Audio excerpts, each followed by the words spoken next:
Hello बच्चों, science वाले गुरुजी में फिर से आपका बहुत बहुत स्वागत है। बच्चों, आपके प्यार और सपोर्ट के कारण ही मैं आपके लिए कंटिन्यूस वीडियो लेकर आ रहा हूँ। जैसा कि बच्चों 10th क्लास की साइंस की ये 5वीं वीडियो है। 4 वीडियो पहले ही अपलोड कर चुका हूँ। अगर आपने वो वीडियो नहीं देखी है तो कृपया करके प्ले लिस्ट में जाइए और वो 4 वीडियो देख लीजिए। उसके बाद ये 5वीं वीडियो देखेंगे, क्योंकि यहाँ से जब 5वीं वीडियो स्टार्ट करने वाले हैं वो चैप्टर के बीच से स्टार्ट करने वाले हैं। तो पहले उससे आप 4 वीडियो देखिए, वहाँ पर आपका बेसिक मजबूत होगा। उसके बाद ही आप 5वीं वीडियो पर आइए। तो आप प्ले लिस्ट में जाकर पहले वो 4 वीडियो देख सकते हैं। अगर आप पहली बार चैनल पर विजिट कर रहे हैं तो पहले आप 4 वीडियो देखिए, और अगर पहली बार विजिट कर रहे हैं तो चैनल को सब्सक्राइब कर ले बच्चों, और लाइक और कमेंट, एक अच्छा सा प्यारा सा कमेंट भी करके बता देना कि वीडियो आपको कैसा लग रहा है। क्योंकि बच्चों अगर आप लाइक करोगे तो हमें भी अच्छा लगेगा कि हाँ, हमारे बच्चे लाइक भी कर रहे हैं, चलो हमारा वीडियो किसी को तो पसंद आ रहा है। तो बच्चों, नोट्स आपको स्क्रीन पे दिखाई दे रहे हैं। कैसे हैं ये नोट्स? हम एक एक करके एक एक वीडियो ऐसे ही करते करते हम पूरे 13 चैप्टर तक पूरे कंप्लीट करवा देंगे, और सब के सब आपको पीडीएफ भी मिल जाएगी फ्री में। यानी इन 13 चैप्टर के आपको वीडियो भी मिलेंगे और फ्री के अंदर आपको पीडीएफ भी मिलेगी। वो मैं लिंक कैसे डाउनलोड करना है वो भी वीडियो के बीच में बता दूंगा। तो वीडियो को कंटिन्यूस बिना स्किप किए हुए बने रहना। वीडियो को अंत तक जरूर देखना बच्चा, क्योंकि ये आपके लिए बहुत ही फायदेमंद होने वाला है। चाहे आप राजस्थान हो, यूपी हो, बिहार, कहीं से भी देख रहे हो, कोई फर्क नहीं पड़ने वाला, क्योंकि ये पूरे नोट्स एनसीईआरटी बेस्ड है। तो बच्चों, जैसे कि अपना आज का वीडियो स्टार्ट करते हैं। जो 5 नंबर वीडियो है, उससे पहले जो आप सेकंड चैप्टर, आज सेकंड चैप्टर का वीडियो है, और सेकंड चैप्टर का भी एक वीडियो अपने कंप्लीट कर दिया। उन 4 वीडियो में एक सेकंड चैप्टर का भी वीडियो मिलेगा। और आज अपन जहाँ पर 4 वीडियो कंप्लीट होने के बाद में अपन जो 5 नंबर चैप्टर की, जो 5 नंबर वीडियो की जो शुरुआत करने वाले हैं, वो इसी सेकंड नंबर चैप्टर से शुरू करेंगे। और जब तक अपने कहाँ तक कर लिया था अभी देखते हैं बच्चों। देखो, अम्ल के गुण धर्म, क्षार के गुण धर्म, ये अपने सब के सब वहाँ पढ़ चुके हैं। अम्लों की धातु के साथ अभिक्रिया, ये भी वहाँ 4 वीडियो के अंदर आ चुका है। तो तभी तो कह रहा हूँ बच्चों, ये आप पहले उन 4 वीडियो को देखिए, उसके बाद ये फायदा है देखने के लिए। क्षारों की धातुओं के साथ अभिक्रिया, ये भी उन 4 वीडियो में मिल जाएगा आपको। धातु कार्बोनेट के अम्ल के साथ अभिक्रिया। तो बच्चों, आज यहाँ पर से स्टार्ट करने वाले हैं। 5 नंबर वीडियो अपना यहाँ से स्टार्ट होने वाला है। उससे ऊपर 4 नंबर तक वीडियो में जो सिलेबस अपना आ गया है। तो आज बात करने वाले बच्चों कि धातु कार्बोनेट की अम्ल के साथ अभिक्रिया। तो बच्चों, उस आपको ये चीज़ें, धातु क्या होती है, तो ये वीडियो मैंने 4th नंबर वीडियो में बता रखी है कि धातु क्या होती है, धातु क्या क्या गुण धर्म होती है। वो सब के सब आप 4th नंबर वीडियो देखेंगे तो आपको पता चल जाएगा कि धातु होती क्या है। तो यानी आज के अपने जो फर्स्ट जो टॉपिक है वो यही है कि धातु कार्बोनेट की अम्ल के साथ अभिक्रिया करवाते हैं। तो बच्चों, अम्ल क्या होता है वो भी आपको वहाँ ऊपर मिल जाएगा कि अम्ल क्या होता है, वो आप 4th नंबर वीडियो देखें उसमें पता चलेगा। यानी धातु कार्बोनेट की अम्ल के साथ अभिक्रिया करवाते हैं। तो बच्चों, क्या होता है देखो कि सभी धातु कार्बोनेट अम्ल के साथ अभिक्रिया करके संगत क्या बनाएंगे, लवण और CO2 कार्बन डाइऑक्साइड, और साथ में क्या बना लेंगे बच्चों, जल। आपको बस यही ध्यान रखना है कि धातु कार्बोनेट, जितने भी धातु कार्बोनेट होते हैं बच्चों, धातु कार्बोनेट क्या करेंगे, अम्ल के साथ अभिक्रिया करवानी है बच्चों। जैसे अपने हेडिंग से भी पता चला है कि धातु कार्बोनेट की अम्ल के साथ अभिक्रिया, यानी धातु कार्बोनेट होंगी, जितने भी धातु कार्बोनेट होंगे वो अम्ल के साथ अभिक्रिया करेंगे और क्या बनाएंगे बच्चों, लवण बनाएंगे, कार्बन डाइऑक्साइड गैस बनाएंगे, और साथ में क्या बनाएंगे, जल बनाएंगे। तो ये प्रोडक्ट होंगे बच्चों, और ये क्या होंगे, ये अभिकारक होंगे, और ये क्या होंगे, उत्पाद हो जाएंगे। तो बच्चों, एक एग्जांपल से देख लेते हैं। डायरेक्ट क्वेश्चन ऐसे आते हैं, धातु कार्बोनेट की अम्ल के साथ अभिक्रिया किसे कहते हैं, उदाहरण सहित समझाइए। तो इनका उदाहरण देख लेते हैं बच्चों। उदाहरण क्या होता है, जैसे अपन धातु कार्बोनेट लेते हैं, धातु कार्बोनेट यानी कार्बोनेट के साथ क्या मिला देते हैं, अपन धातु मिला देते हैं। तो बच्चों, क्या बन जाता है, धातु कार्बोनेट। जैसे अपन को पता है बच्चों, CO3 क्या होता है, कार्बोनेट होता है। CO3 क्या होता है, कार्बोनेट होता है। ये क्या होता है, कैल्शियम धातु है। सोडियम क्या होती है, धातु है। तो ये क्या बन गई, धातु कार्बोनेट। ये भी क्या बन गई, धातु कार्बोनेट। यानी ये क्या बन गए, ये बन गए बच्चे। जैसे ये होता है, क्या होता है, कैल्शियम होता है, तो कैल्शियम का कार्बोनेट। ये क्या होता है, सोडियम का कार्बोनेट। तो ऊपर वाला कैल्शियम कार्बोनेट, नीचे वाला कौन सा बच्चों, सोडियम कार्बोनेट, है तो धातु कार्बोनेट ही बच्चों। और इसके साथ अब विक्रिया करवानी है अपन अम्ल की, तो HCl क्या होता है बच्चों, अम्ल होती है। अब इन दोनों का विक्रिया करवाएंगे तो क्या बनेगा अपने पास, लवण बनेगा एक तो, CO2 गैस मिलेगी और क्या मिलेगा, जल मिलेगा। देखो बच्चों अब विक्रिया करवा दी तो उत्पाद में क्या बन गया, लवण बन गया। ये क्या बन गया, कैल्शियम क्लोराइड क्या बन गया बच्चों, लवण बन गया। CO2 गैस मिल गई और जल मिल गया। तो ये अभिक्रिया में अपने पास इस समीकरण को है। बस एक समीकरण को याद रखना है, पूरी आप चीज एग्जाम्पल समझ जाओगे। इसको याद रख लोगे कि धातु कार्बोनेट की अम्ल के साथ अभिक्रिया कराने पर लवण, जल और CO2 प्राप्त होती है। ये अपनी डेफिनेशन में लिखनी है कि जब क्या होती है, जब धातु कार्बोनेट की अम्ल के साथ अभिक्रिया करवाते हैं तो हमें लवण, जल और CO2 गैस मिलती है। ये इसके एग्जाम्पल हो गए बच्चों। उसके बाद अपन देखने हैं सेकंड अपना टॉपिक है कि धातु हाइड्रोजन कार्बोनेट। क्या बच्चों, पहले ऊपर वाला क्या था, धातु कार्बोनेट था बच्चों, और ये है धातु हाइड्रोजन कार्बोनेट, या इसको बोलते हैं धातु बाई कार्बोनेट। बच्चों इसको क्या बोलते थे, धातु बाई कार्बोनेट। तो धातु हाइड्रोजन कार्बोनेट बोलूं या धातु बाई कार्बोनेट बोलूं, और कि किसके साथ अभिक्रिया कर रहे हैं, वही अम्ल के साथ। किसके साथ कर रहा हूँ, अम्ल के साथ। तो क्या मिलेगा, वही बच्चों वही सेम प्रोडक्ट मिलेगा जहाँ ऊपर मिला था, लवण, जल और CO2। क्या मिलेगा, लवण, जल और CO2। बच्चों बस इतना ही फर्क है इन दोनों में कि यहाँ पर अपन धातु कार्बोनेट लिया था और यहाँ पर ले रहे हैं धातु हाइड्रोजन कार्बोनेट बोल दूं या धातु बाई कार्बोनेट बोल दूं, और साथ में किसके साथ, अम्ल लिया है, यहाँ पर भी अम्ल लिया है। दोनों में क्या उत्पाद सेम बनेंगे, लवण, जल और CO2, लवण, जल और CO2।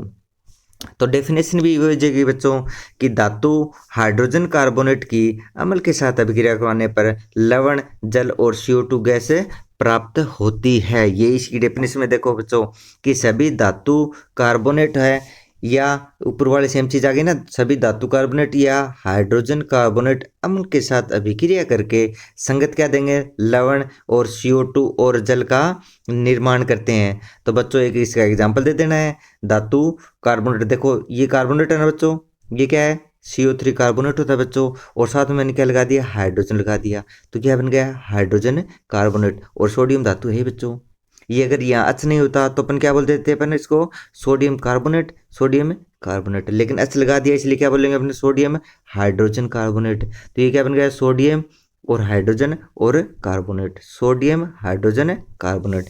किसके साथ अभिक्रिया करवाने बच्चों, अम्ल के साथ, चाहे HC ले लो चाहे H2SO4 ले लो, क्या है, दोनों ही क्या है, अम्ल है। दोनों के साथ अभिक्रिया मिलाएंगे, मिक्स कर देंगे दोनों को, क्या मिलेगा बच्चों, लवण मिलेगा, साथ में CO2 गैस मिलेगी और हमें जल मिलेगा यानी H2O मिलेगा। वही लवण मिलेगा, CO2 गैस मिलेगी और H2O मिलेगा, यानी NaCl क्या है बच्चों, लवण है। Na2SO4 क्या है बच्चों, लवण है। ये लवण मिल गए, CO2 मिल गई और H2O मिल गए। तो इसी प्रकार आपको इसके एग्जाम्पल याद रखने हैं। तो बच्चों डायरेक्ट 2 नंबर के क्वेश्चन ऐसे आ जाते हैं कि धातु हाइड्रोकार्बोनेट की अम्ल के साथ अभिक्रिया करवाने पर क्या मिलता है, क्या प्रोडक्ट आता है, ऑब्जेक्टिव टाइप आ जाता है। ऐसे आ जाता है धातु हाइड्रोजन कार्बोनेट की अम्ल के साथ अभिक्रिया करवाने पर क्या उत्पाद बनता है। तो आपको उत्पाद बताना है कि लवण बनता है, CO2 बनती है और H2 बनता है। तो इसी क्रम में अपन बच्चों बात करेंगे, ये तो होगी धातु की अम्ल और क्षार के साथ अभिक्रिया। अपन बात करेंगे बच्चों उदासीनीकरण अभिक्रिया किसे कहते हैं। नाम से पता चल रहा है बच्चों, उदासीन। उदासीन क्या होते हैं, जिसपे ना तो प्लस का चार्ज होता है ना ही माइनस, क्या होता है, न्यूट्रल होता है, उसे क्या बोलते हैं अपन, उदासीन। यानी कि वो क्या होंगे, ना तो अम्ल होगा और ना क्या होगा, क्षार होगा, उनके बीच का यानी बराबर न्यूट्रल होगा, उसे क्या बोलते हैं बच्चों, उदासीनीकरण अभिक्रिया। क्वेश्चन डायरेक्ट आता है, उदासीनीकरण अभिक्रिया किसे कहते हैं, उदाहरण सहित समझाइए। तो अपन देखते हैं बच्चों उदासीनीकरण अभिक्रिया क्या होती है। उदासीनीकरण अभिक्रिया में देखो बच्चों, जब अम्ल और क्षार आपस में जब अभिक्रिया करते हैं तो क्या बनाएंगे, लवण और जल बनाते हैं। इस अभिक्रिया को क्या कहते हैं बच्चों, उदासीनीकरण अभिक्रिया कहते हैं। यानी उदासीनीकरण अभिक्रिया में क्या होगा बच्चों, क्षारक की और अम्ल की दोनों आपस में अभिक्रिया करेंगे और क्या बना लेंगे, लवण और जल बनाएंगे बच्चों। क्या बनाएंगे, लवण और जल बनाएंगे। तो ये एग्जाम्पल याद रखने हैं अपनों, क्या होते हैं, क्षारक ले लेता हूँ, NaOH क्या है बच्चों, क्षार है। ये दोनों क्या है, क्षार हैं। और अम्ल क्या होता है, HCl भी अम्ल होता है और H2SO4 भी क्या होते हैं, अम्ल होते हैं। अब इनके आपस में अभिक्रिया करवाएंगे तो बच्चों क्या बनेगा, लवण। जैसे NaCl क्या होता है, साधारण नमक होता है ना बच्चों, तो NaCl बन गया, साथ में जल बन गया। तो इसी प्रकार देखो सेकंड में क्या होगा बच्चों, इसमें भी क्या बन रहा है, लवण और जल बन रहा है। तो ये किसके एग्जाम्पल हो गए बच्चों, दोनों के दोनों है उदासीनीकरण अभिक्रिया के एग्जाम्पल हो गए। तो बच्चों ये डेफिनेशन भी बता दी, याद रखना। अब उसके बाद अपन बात आती है बच्चों कि अम्लों के साथ धात्विक ऑक्साइड की अभिक्रिया कराएं तो क्या बनेगा। यानी अपने पास अम्ल होने चाहिए और साथ में क्या होना चाहिए, धात्विक ऑक्साइड। बच्चों धात्विक ऑक्साइड से मतलब आप ये समझो कि धातु ले लिया और ऑक्साइड यानी उसके साथ ऑक्सीजन जुड़ी हुई, वो क्या होते हैं, धातु ऑक्साइड। जैसे बात करते हैं अपने यहाँ से इसी डायरेक्ट सीजन, तो कि धातु क्या लेना है बच्चों, धातु ऑक्साइड। इन धातु ऑक्साइड लेने और साथ में किसकी अभिक्रिया, अम्ल की। यानी धातु ऑक्साइड और अम्ल की अभिक्रिया करवाएंगे तो बच्चों क्या बनेगा, लवण और जल बनेगा। जैसे उदासीनीकरण अभिक्रिया बन रहा था, देखो बच्चों यहाँ पे देखो उदासीन अभिक्रिया में क्या बन रहा था, क्षार और लवण की भी, अगर अम्ल की भी यानी क्षार और अम्ल की अभिक्रिया करवा रहे हैं तब भी क्या बन रहा है, लवण और जल का निर्माण हो रहा है। वैसा ही सेम किस में होगा, अगर अम्ल की, देखो अम्ल की वहाँ क्षार के साथ अभिक्रिया करवाई थी, लेकिन इस बार अम्ल की किसके साथ करवा रहे हैं, धातु की ऑक्साइड के साथ। किसके साथ बच्चों, अम्ल की धात्विक ऑक्साइड के साथ अभिक्रिया कर रहे हैं, तब भी क्या बना है, लवण और जल बना है। वहाँ अम्ल की किसके साथ करवा रहे थे, क्षार के साथ। किसके साथ करवा रहे थे बच्चों, क्षारक के साथ अभिक्रिया कर रहे थे। यानी अम्ल और क्षारक के साथ अभिक्रिया कर रहे थे तब भी लवण और जल बना था, और अम्ल और धातु ऑक्साइड के साथ करवा रहे हैं तो भी क्या बन रहा है, लवण और जल बन रहा है। तो इसका एग्जाम्पल ध्यान रखना बच्चों। धातु देखो सोडियम क्या होती है बच्चों, धातु होती है, उसके साथ ऑक्सीजन जुड़ा हुआ है, इसका मतलब क्या बन गया, धातु ऑक्साइड बन गया। अम्ल क्या होता है बच्चों, HCl, ये क्या है, अम्ल होता है। दोनों की क्या करवा देंगे बच्चों, अभिक्रिया करवा देंगे। क्या करवा देंगे बच्चों, अभिक्रिया करवा देंगे। तो क्या बनेगा बच्चों, लवण और जल। क्या बनेगा, लवण और जल बन गया। इसी प्रकार हम नेक्स्ट बात करेंगे कि क्षारक है ना, क्षारक के साथ अधात्विक ऑक्साइड की अभिक्रिया करवाते हैं तो क्या बनता है बच्चों, सीधी देख लो क्या लेना है, एक तो क्षारक लेना बच्चों। क्या लेना है बच्चों, क्षारक, और उसके साथ अभिक्रिया करवा रहे हैं हम अधात्विक ऑक्साइड की। किसकी बच्चों, अधात्विक ऑक्साइड की अभिक्रिया करवा रहे हैं। तो देखो बच्चों क्या बनेगा, वही सेम प्रोसेस बनेगी। यानी इस बार क्षार ले लिया, क्षारक के साथ अधात्विक ऑक्साइड की अभिक्रिया करवाई तो वही लवण और जल बन रहा है। क्या बन रहा है बच्चों, लवण और जल बन रहा है। देखो इस बार अपन क्षारक ले लिया, अम्ल नहीं लिया। पिछले वाले में अम्ल ले आया था, देखो यहाँ देखो अम्ल ले लिया साथ में, और क्या ले लिया, धातु ऑक्साइड ले लिया। लेकिन यहाँ पे क्या ले लिया, क्षारक ले लिया और अधात्विक ऑक्साइड ले लिया, लेकिन फिर भी प्रोडक्ट दोनों में क्या है, सेम आ रहा है। इसके आपको एग्जाम्पल भी ध्यान होना चाहिए, ध्यान में रखना है कम से कम एक एग्जाम्पल तो बच्चों।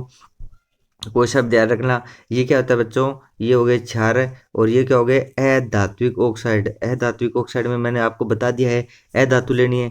जैसे कार्बन क्या अधातु है, ऑक्साइड ऑक्सीजन CO2, तो क्या बन गया, अधात्विक ऑक्साइड।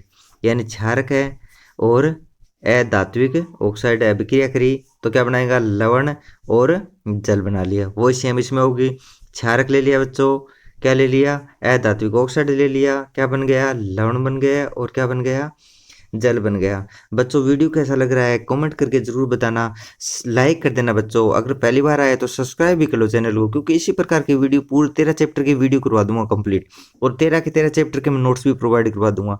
तो बस इतना तो आपका मकसद बनता ही है कि आप क्या करो, कम से कम एक अच्छा सा लाइक करो, एक अच्छा सा प्यारा सा कॉमेंट करो, और वो शेयर भी कर दो अपने यार दोस्तों को भी। हाँ किस प्रकार की PDF फ्री में मिल रही है तो क्यों ना, एक इतना तो फर्ज बनता है ना कि वीडियो को देख लें अच्छे से, और एंड तक कंटिन्यूस देखना है बच्चों, स्किप नहीं करना, बिल्कुल भी अच्छे से देखना है। चलो उसके बाद अपना नेक्स्ट पार्ट आता है, सेकंड नंबर पार्ट बात करते हैं। फर्स्ट चैप्टर का अपना सेकंड जो पार्ट है उसके बारे में पढ़ेंगे। अम्ल क्षार और लवण अपना चैप्टर चल रहा है बच्चों, देख लो आप नोट्स में पढ़कर अच्छे 95% तक भी बना सकते हो। तो क्यों ना इस शॉर्ट नोट्स को पढ़कर आप अच्छे मार्क्स ले आओ 10th क्लास में। किसी प्रकार का लॉस है क्या आपका, नहीं है, तो बच्चों फिर इसके साथ अच्छे से बने रहना।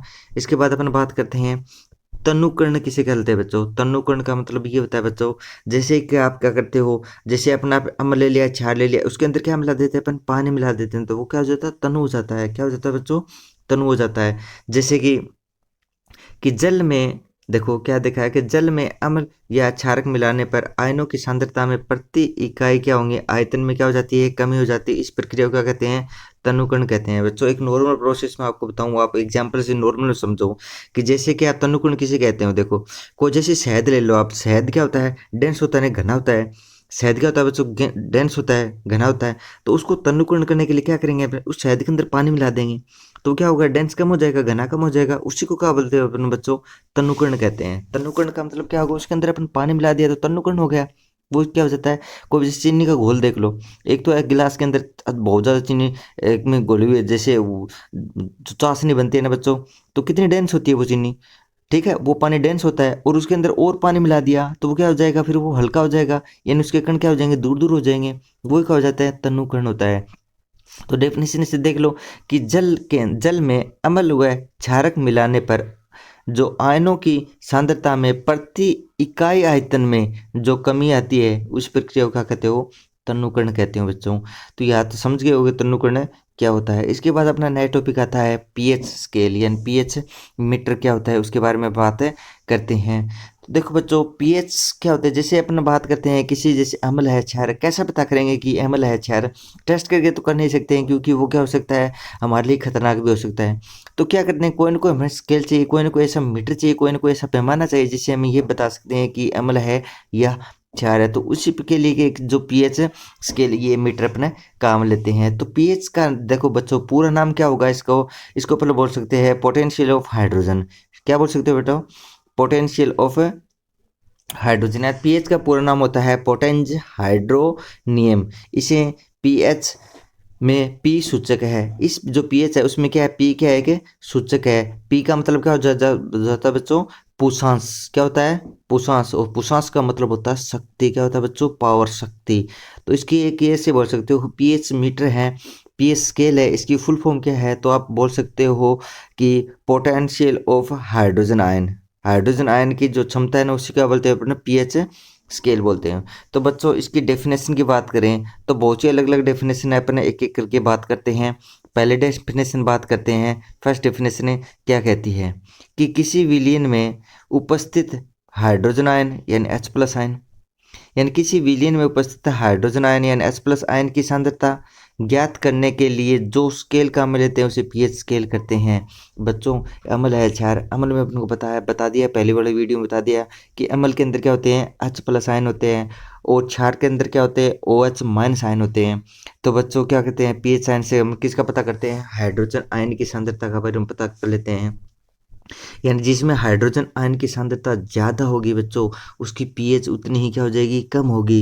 हाइड्रोजन आयन की सांद्रता ज़्यादा, पीएच उतनी ही कम हो जाएगी। तो वही चीज़ है। इसके बाद दूसरी डेफिनेशन क्या है बच्चों, देख लो। हाइड्रोजन आयन की सांद्रता में ऋणात्मक लघु गणों को क्या कहते हैं, पीएच स्केल कहते हैं। ये भी डेफिनेशन हो गई है इसकी। हाइड्रोजन आयन की जो सांद्रता में ऋणात्मक लघु गणों को भी क्या बोलते हैं अपने, पीएच बोलते हैं। तो आप ऐसे क्या बोल सकते हो, पीएच बराबर में क्या होगा, माइनस लॉग एच प्लस। क्या बोल सकते हो बच्चों, माइनस लॉग एच प्लस भी क्या होती है, इसकी एक डेफिनेशन होती है पीएच स्केल की। इसके बाद देखो, आपने डेफिनेशन समझ गए होंगे कि पीएच स्केल क्या होता है। उसके बाद अपन बात करते हैं नोट। देखो बच्चों क्या नोट है कि हाइड्रोजन आयन की सांद्रता जितनी अधिक होगी, पीएच का मान बच्चों उतना ही कम होगा। क्या होगा, हाइड्रोजन आयन ज़्यादा और पीएच का मान है कम होगा। बच्चों ध्यान रखना, किसी भी उदासीन विलयन के लिए पीएच का मान क्या होता है, 7 होता है बच्चों। देखो पीएच मीटर अपना 0 से कहाँ तक होता है, 14 तक होता है बच्चों। कहाँ तक होता है, 0 से 14 तक। आपको ये एक थोड़ा सा बता देता हूँ पीएच स्केल होता क्या है। जैसे देखो, जैसे अपन बात करते हैं पीएच स्केल, जैसे इस प्रकार का ये स्केल है, कहाँ तक मान रखेगा, ये 0 से यहाँ 7 हो गए, और यहाँ पर कितना हो गया, 14 हो गए बच्चों। ये एक पीएच स्केल मान लो आप, जो 0 से लेकर कहाँ तक होता है, 0 से लेकर कहाँ तक होगा बच्चों, 14 तक हो जाएगा। तो अब बच्चों यहाँ देखो 7 पर क्या है, उदासीन होता है, बीच में 7, ठीक है, यहाँ पर उदासीन होगा। 7 से 14 तक यहाँ क्या बढ़ेगी, यहाँ पर क्षारक बढ़ेगी। क्या बढ़ेगी बच्चों, क्षारक होंगे।